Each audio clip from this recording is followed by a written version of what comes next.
Indonesia, an archipelago with more than 17,000 islands and hundreds of ethnic groups. But amidst this cultural richness, there are several movements seeking secession from the Republic of Indonesia. All of this is discussed by Channel 16. Channel 16 disclaimer. The videos they produce are for educational and entertainment purposes. Information is presented concisely, so it's necessary to consult official sources for a deeper understanding. Let's look at 6 separatist movements in Indonesia that have existed or still exist. First, the Free Aceh Movement, GAM.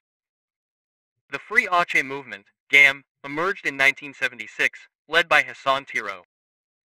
They rejected what they considered colonialism by Jakarta and demanded full independence. Armed conflict lasted for decades until peace was finally achieved through the Helsinki Agreement in 2005. Aceh now has special autonomy status complete with its own Sharia law. However, some activists still speak out abroad to this day.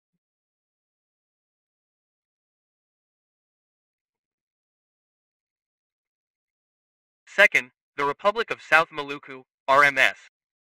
The Republic of South Maluku was declared in 1950 by a group of Maluku figures who rejected integration into the Republic of Indonesia after the dissolution of East Indonesia.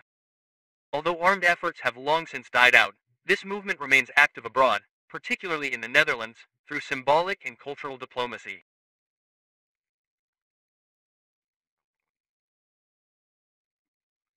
Third, the Free Papua Movement, OPM. The OPM is the best-known movement fighting for Papuan independence from Indonesia since 1965. They reject the results of the 1969 referendum, PAPERA, which brought West Papua into Indonesia.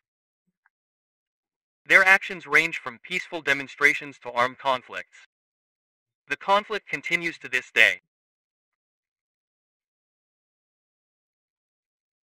Fourth, the Free Minahasa Movement.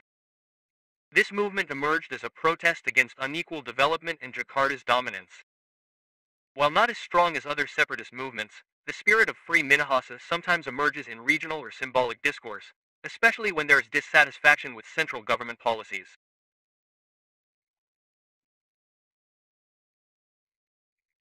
Fifth, the Free Riau Movement. With abundant natural resources, especially oil, some Riau residents have voiced the idea of a free Riau. They feel that natural resources are not being returned to the people. However, this movement took the form of criticism and discussion rather than actual separatist action.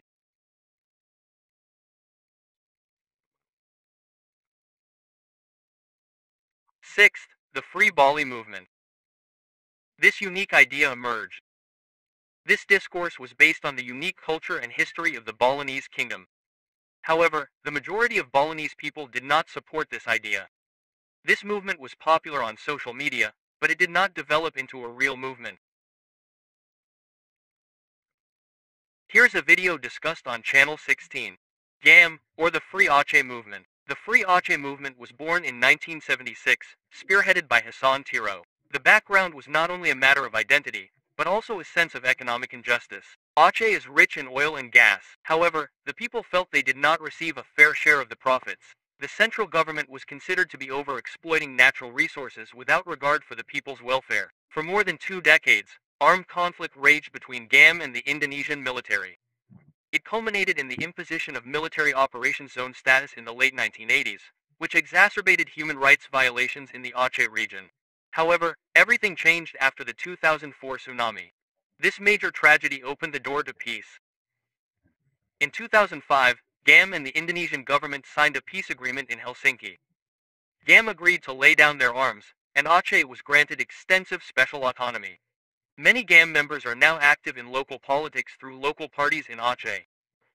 However, in May 2025, a statement from Mauliadi, the son of a former GAM leader, declared that the Helsinki Agreement had been betrayed and offered the option of a referendum or independence for Aceh. This shows that even though the armed conflict had ended, dissatisfaction with the agreement's implementation persisted.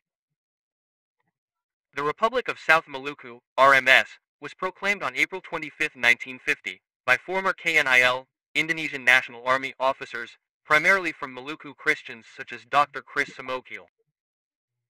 They refused to join the Republic of Indonesia for fear of losing their autonomy and special status. However, this proclamation did not receive international recognition. The Indonesian government immediately launched military operations, and by the late 1950s, the RMS had been successfully suppressed in Maluku. However, the movement did not completely die out. Many RMS supporters fled to the Netherlands, where their center of activity shifted.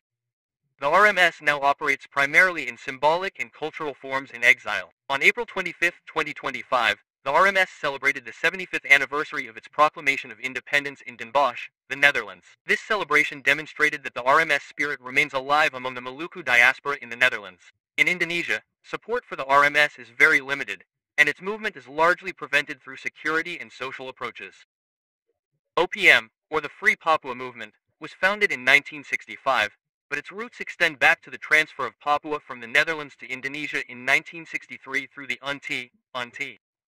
Many Papuans feel that the 1969 Act of Free Choice, PAPERA, was conducted undemocratically, as it only involved approximately 1,000 elected figures, rather than a direct vote. The OPM's primary goal is to separate Papua from Indonesia and establish its own state. They raise issues of human rights violations, exploitation, resource exploitation, and discrimination. Some OPM factions have taken up arms, while others have pursued international diplomatic channels. As of May 2025, the OPM remains active in armed action in Papua. In April 2025, groups calling themselves Kodap 16 Yahukimo and Kodap 3 Ugama carried out a series of attacks on civilians. The remaining groups are active in international forums such as the Papuan Free Movement, PF, and the Melanesian Spearhead Group, MSG. However, the Indonesian government asserts that the OPM does not represent all Papuans and rejects the narrative of secession. JMM, or the Free Minahasa Movement, is a minor aspiration that developed in North Sulawesi, particularly in Minahasa, as a response to development inequality and local identity. This movement emerged around the early 2000s, influenced by the rise of reform and decentralization at the time. Local figures considered that Minahasan culture and ethnicity were underappreciated and development was uneven. However, like Free Bali, GMM is not an armed movement. Its movement is more symbolic and cultural.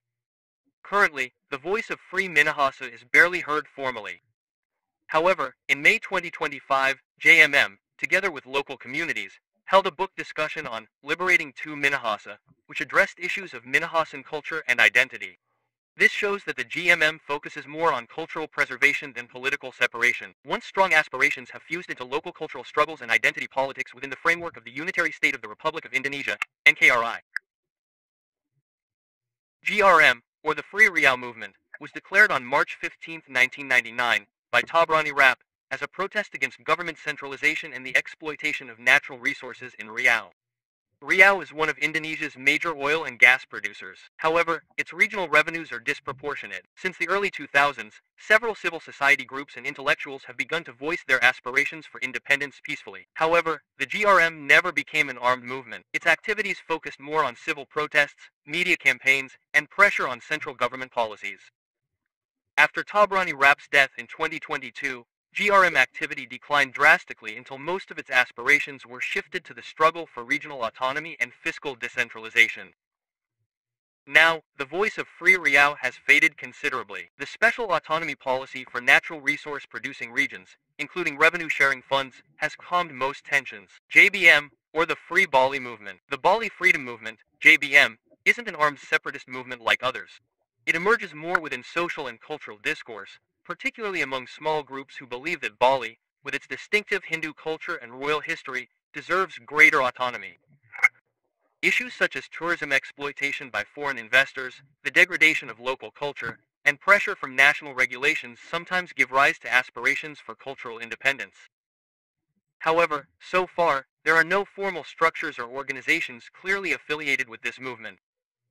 This movement is more a critique of the central government than a separatist movement. The Balinese regional government itself is pushing for cultural and economic strengthening within the framework of the unitary state of the Republic of Indonesia, NKRI.